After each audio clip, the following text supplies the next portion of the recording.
Om Tat Sat. My humble prostrations to the all-pervading energy known as Brahman or God, to my worshipful Guruji, Swami Jyotirmayananda Maharaj, to all the sages and saints of this world, and to each of you divine soul watching this satsang.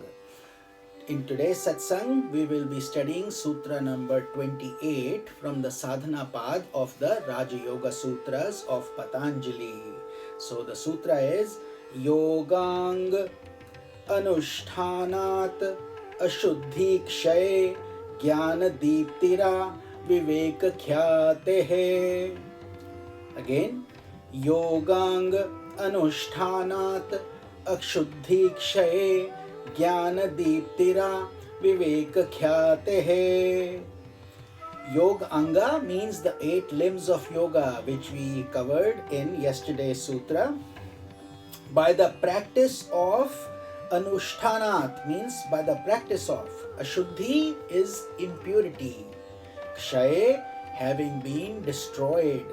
Jnana Deeptir, the light of knowledge. Vivek Khyate, until the attainment of intuitive knowledge. So the meaning of this sutra is by the practice of the 8 limbs of yoga, the impurities of the chitta are destroyed. Consequently, the light of knowledge begins to grow until intuitive knowledge is attained. So therefore, the 8 steps, all 8 of them are important, like climbing a ladder, one step at a time. We cannot jump steps. So therefore, the process is very systematized. If we follow it seriously with dedication, we will achieve the end goal.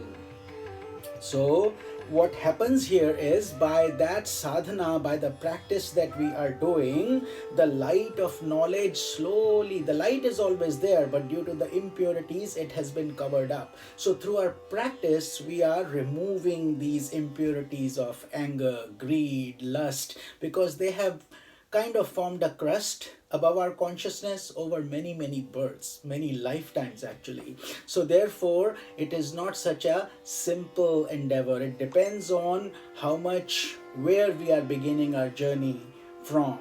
So our practice should continue with faith and dedication, and what happens, the light starts to grow as our intensity and sadhana practice grows, and eventually it ends in intuitive knowledge. It is also called pragya, and as we often say, this is not something that is equatable to anything in the world. This is earned through your own self-effort, through your sadhana, and by divine grace. This is an internal, it's a subjective experience. So a yogi practices the 8 limbs of yoga, which we will be covering in the following sutras. But as a result, the impurities of the chitta, as described in the previous sutra, are destroyed. So that is the goal of why we have to do yam, niyam, asana, pranayam, pratyahar, dharana, dhyana, and samadhi is the result. It's the end goal. But these steps, there is a reason for that sequence. And as this destruction continues, the light of knowledge shines brighter and brighter until intuition is in full bloom. For this reason, whenever we see sages and saints, we feel like they have a glow.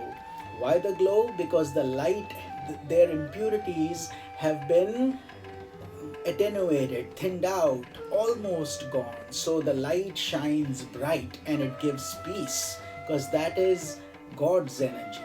That is within, actually it's within each one of us, but we cannot see it because we have not reached that level of purity yet. So Sage Patanjali is reminding us, if we do the same thing, we are certainly going to see the same result as sages and saints do.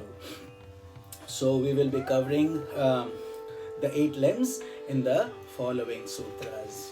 This is Swami Nikhilananda. Om Tat Sat.